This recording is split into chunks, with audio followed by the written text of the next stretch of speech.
78 Sports TV here. Salute to the mighty ldbc. Y'all smash the like button, hit the subscribe, turn on your notification bell so you'll be notified when I drop a new video. And if you're digging the video, go ahead and share this joint.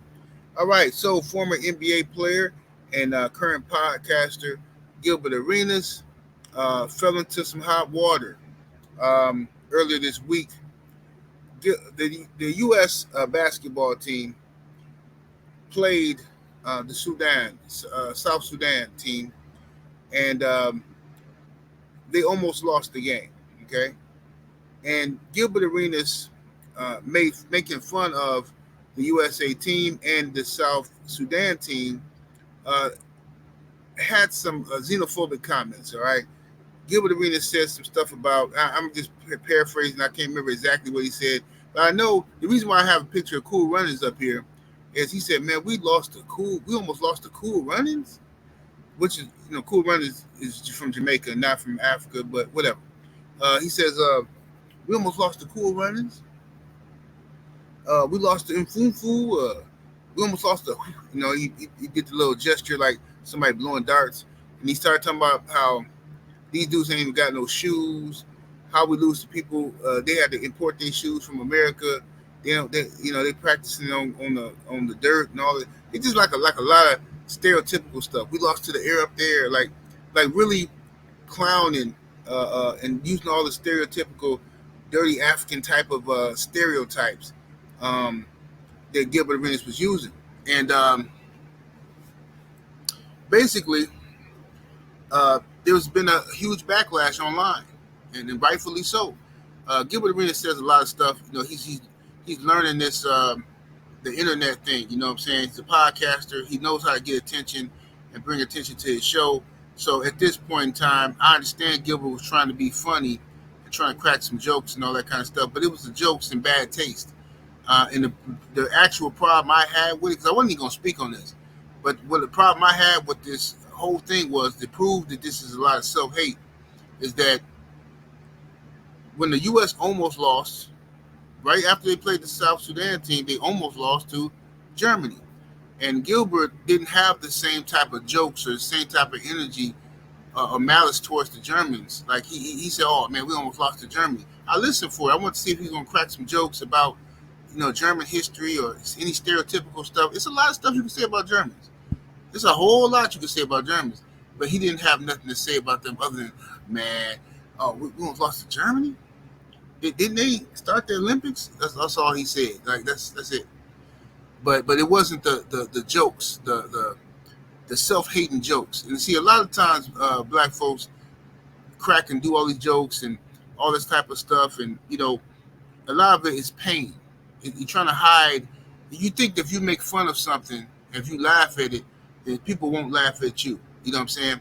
And you see that stuff in school when kids used to do that, like the one fat dude in the class. He was the biggest kid in the class, and he think if he be funny, then people won't make fun of him. He gonna beat them to it. You know what I'm saying? Trying to be a class clown and all that kind of stuff. So Gilbert Arenas has said a lot of stuff throughout the years. Especially now in his time of doing interviews and being a podcast, he said a lot of stuff that I just totally disagree with, and I really just don't. I mean, he's just not my cup of tea. But he don't have to be my cup of tea. He's your cup of tea or somebody else's cup of tea. But at the end of the day, yeah, I'm glad that Gilbert apologized for the comments, and he did it swiftly. He apologized swiftly, and that takes a grown man to do so. So salute to him for apologizing for his xenophobic comments. But there's a huge trend of that going on online. I stay out of it. I don't want nothing to do with it. I see a lot of brothers in my chat using words like tether and any black person that's not from America is this and that. Like, bro, listen, bro, I ain't got time for it, bro. I'm old school. I'm black. Okay, I identify as black with Jamaicans, Africans, the ones that was already here in America, the ones that's on the little islands all over this globe. I'm black. I ain't got time for this. Oh, they not like us. No, I ain't got time for it, bro. I just don't got time for it. You know what I'm saying? We ain't got no armies, we ain't got no navies, we ain't got no Air Force, we ain't got nothing. And we over here trying to play this little game like we can afford to be separated That's how we got conquered in the first place. Separate. Oh, my tribe better than your tribe. Before you know it, they pit one against the other, bro. I don't know what's wrong with our development. Why we keep going backwards in time. Every time we take 2 steps forward, we take 5 steps backwards. It's like, I don't know, ring around the rosy. We was the first people to find out that the earth was round. Now you got fools running around here talking about the earth is flat. Like, bro, how did we go backwards? How did this happen? What's happening here? But whatever, to each his own. Y'all do what y'all want to do. I'm just telling you, I don't want no parts of the nonsense, man. I told y'all this was going to happen before I start peeping it with Giannis, okay?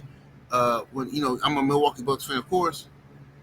When Giannis was getting all this hate, I started seeing people in my comment sections saying little slick stuff about him not being American and that woo-woo. And I'm like, what did that got to do with anything? Well, we talking about basketball. Why do you care? So I started peeping the hate. Then as I'm talking to dudes, talking to different cats and stuff, and they talked to me about Giannis, there was a lot of weird energy about this foreigner and this and that. I'm like, bro, y'all dudes, y'all wilding. I don't know what's up with y'all dudes, but y'all wilding. That's a whole different ball game. I don't know where y'all get the luxury to start playing this game from. You know what I'm saying? Now, we talking about reparations or something, then fine. All right, we can have that conversation when we talking about reparations for us over here in America. But in general, we just dividing ourselves for no reason, bro. The divide and conquer always works on us. I don't know why we fall for that more so than anybody in the world. Us. We fall for divide and conquer. Bro, I told the story a million times. I worked with this brother from Nigeria years ago. I was in my 20s. And he was an older brother. He was from Nigeria. And his name Edwin, I think his name. Edward or Edwin? I think it's Edward. And anyway, he told me that he always heard that in Nigeria, they always heard that Black Americans didn't like them. Black Americans always called them booty scratchers and all this type of stuff and made fun of them. I said, that's interesting because we were always told that y'all didn't like us. Y'all didn't consider us real black people or something like that, real Africans or something. And he said, it's crazy. He said, we both heard the same thing. And who told us this? I said, yeah, that's exactly. So you can make something true by constantly a lie can you tell a lie enough times, it can become the truth. You see what I'm saying? People will believe it if you tell it enough times. So now people are acting out this divide and conquer tactic that was put out there for us. You see what I'm saying? And that's just what it is, bro. I don't know why people fall for this. I just don't get it. But whatever. I'm glad Gilbert Arenas apologized. But like I said, he did not keep the same energy for the U.S. almost losing to the German team. Now, anyway, let me talk about that. Globally, basketball is a global sport now. We are no longer miles ahead of all these other guys. We're just not. A lot of these players are in the NBA or in the G League. They can play basketball, bro. These dudes be hooping. They play organized, structured team basketball for 10, 15 years. So the American, they starting off at like 12, 13 years old. They playing organized, structured basketball over there in Europe and in foreign countries. They got American coaches over there teaching them, right? They're playing actual basketball, and they're playing structured basketball, team basketball. We are getting by in America pretty much on talent because a lot of our guys aren't even going to college for a significant amount of time to learn structured basketball. A lot of them, they go to one and done. You know what I'm saying? They play high school ball. They're talented. They go to college. They learn a little something. One and done. They go into the NBA, and now it's going to take them a couple years to grow and progress, right? But over in Europe and in Africa and other countries, a lot of these guys are being taught from an early age basketball, and they want to be great. They look up to these American players, these American legends, and they want to be great. They're working hard. Look at how hard Giannis worked. Dude came over to America, malnutrition, skinny dude. Man, they never had Oreos with milk. That's ridiculous. This dude ain't never had Oreos with milk. You know you malnutrition. You know you lacking on a lot of things, and you ain't never dunked your Oreo in some milk. The man was skinny. Wasn't even eating good. Then him and his brother sharing shoes to practice basketball. Then he get over here, the Bucks draft him, They put him in the weight room. He get a chance to eat all the food he want to, and the man put on 45 pounds in a few years. And they look up to these guys over here in America. They look up to these players. So why the disrespect? I don't know. And Gilbert also said something slick about Joel Embiid. Said Joel Embiid over there trying to help his cousins and all this stuff. He playing like trash, trying to help his cousin. Making fun of the South Sudan team. But anyway, it is what it is. Gilbert Arenas apologized, so it is. I mean, we can move on from the whole topic. I wasn't even going to talk about this, but until I seen, the constant, go Gilbert Arenas, he done this, he just constant, and I seen that he apologized a few times. So I said, okay, that's cool. I'll speak on it. All right, but anyway, it was ignorant, it was foolish, it was xenophobic. He shouldn't have been doing that, what I'm saying? But I've been warning y'all on this channel for a long time. That stuff has been brewing, bro. It's been brewing for a long time. And I remember one time I was on my brother Ticket TV panel a couple of years ago. We were talking about Giannis, and somebody on the panel was telling me, "No, man, no, people ain't hitting no Giannis because he's foreign." I'm like, bro, how you gonna tell me, bro? Bro, I'm talking to the dudes.